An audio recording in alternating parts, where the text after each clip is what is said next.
Hello, I'm Jack Prescott reporting for SIR magazine, and I'm here today with my esteemed guest, General Michael Hayden. He's here in Oxford to speak to the Oxford Union in association with the International Relations Society. General Hayden has had a long and distinguished career in the US military, working as Director of the National Security Agency, or NSA, from 1999 to 2005. In this capacity, he oversaw the huge expansion of America's intelligence work, the extent of which was recently exposed by whistleblower Edward Snowden. After his time as the NSA, he was appointed as the Director of National Intelligence for the Army and later voted in by the Senate as head of the CIA, a position that he retired from in 2008. Today we will be speaking to General Hayden about the future of the intelligence world in America. First of all, thank you for speaking to us today, General Hayden. Now, during your tenure as Director of the NSA, you saw one of the biggest terror attacks in world history, an attack that precipitated one of the most seismic shifts in geopolitics, leading America to begin waging its infamous war on terror. From your perspective, how different is the world we inhabit now from the one we inhabited before the 9/11 terror attacks? Well, first of all, the American war on terror is infamous in some places for some people, and not for everyone, and certainly not for a lot of Americans. I recall going home very late in the evening of September 11th, 2001, and my wife was waiting for me, and we chatted a bit, and I simply said, we're waking up tomorrow morning to a different world, and frankly, to a bit of a different country. We concluded instantaneously when the second plane hit the towers. All right, we concluded instantaneously across our community that our approach to this problem, which was incredibly law enforcement heavy, was no longer adequate to our needs, and that we had to use other legitimate powers of the American state beyond law enforcement. And over here, well, equally lawful, but the laws of armed conflict would apply. And we defined ourselves to be at war. And that was validated by our Congress with what's called the AUMF, the Authorization for the Use of Military Force, which is as close to a declaration of war as America will ever get again. And we had 3 or 4 premises embedded in that. We're a nation at war. We're at war with Al-Qaeda and its affiliates. The war was global in scope, and we could only do our duty to our countrymen by taking that fight to that enemy wherever they may be. Now, we'll still do law enforcement, but President Bush, and perhaps surprisingly to some people, President Obama, have not abandoned we are a nation at war in terms of our legal justification.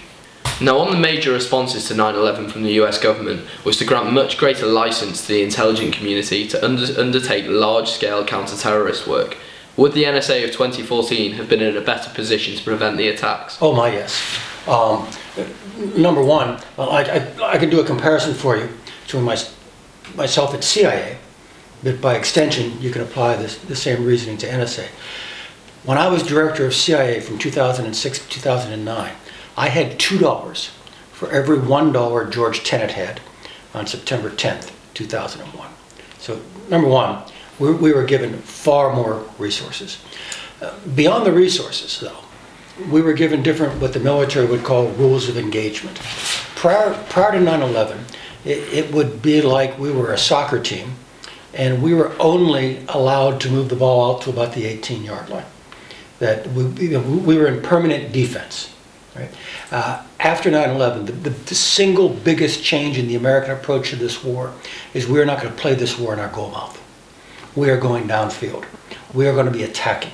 And the fact that we went on offense and went after our adversaries in their safe havens and decapitated them and denied them safe haven is, I think, the single greatest change and the single most powerful reason for whatever successes we've enjoyed. Obviously, the NSA has come under intense scrutiny recently as a result of Edward Snowden's large-scale leak. Do you think the organisation needs to undertake major reforms in order to win back the trust of the American public? It certainly needs to win back the trust of the American public, and part of that lack of trust right now is not NSA's fault. It's the way these stories have been generated. The government's pretty much been on its back foot trying to respond to these stories for lots of reasons, some of them quite good.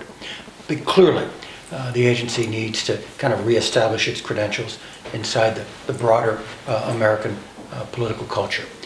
And look, don't fool yourself. more transparency out of an espionage organization shaves points off of operational effectiveness. There's no question about that. That's why it's been such a secretive organization. But we're in a position now that unless we are more transparent, unless we get support or at least acceptance, tolerance by the broad center of American public opinion, NSA and the other intelligence organizations won't get to do those things in the first place.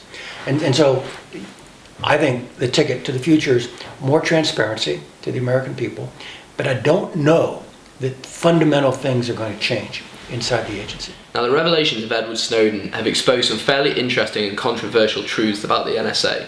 These actions range from the comically trivial to the morally questionable. The NSA has been found to be tracking how much pornography potential terrorists watch. They have also been shown to have created accounts on virtual role-playing games to track potential malicious activity in World of Warcraft, for example. Now to move from the ridiculous to the alarming, the organisation has bugged the leaders of America's allies, most notably Angela Merkel. How can these activities be justified as legitimately counter-terrorist and carried out in the interests of American national security? First of all, we collect intelligence for reasons beyond counterterrorism. All right? Every nation conducts espionage. Let me apologize for being as good at it as we are, because I think that's the only offense that you've mentioned there. I mean, to learn the habits of people who would will us harm in order to discredit them actually is a legitimate foreign intelligence function. It's not nice, all right? But it's a legitimate foreign intelligence.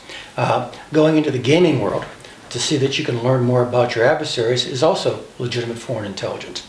And if we have been listening to Angela Merkel's cell phone, I just simply have to add that leadership intentions is a top intelligence priority of every intelligence service around the world, which is somewhat different than saying doing that may or may not have been a good idea. Now, Edward Snowden wasn't a direct employee of the NSA when he obtained those documents. After spending some time with the CIA and then the NSA in turn, he began working with a number of the contractors.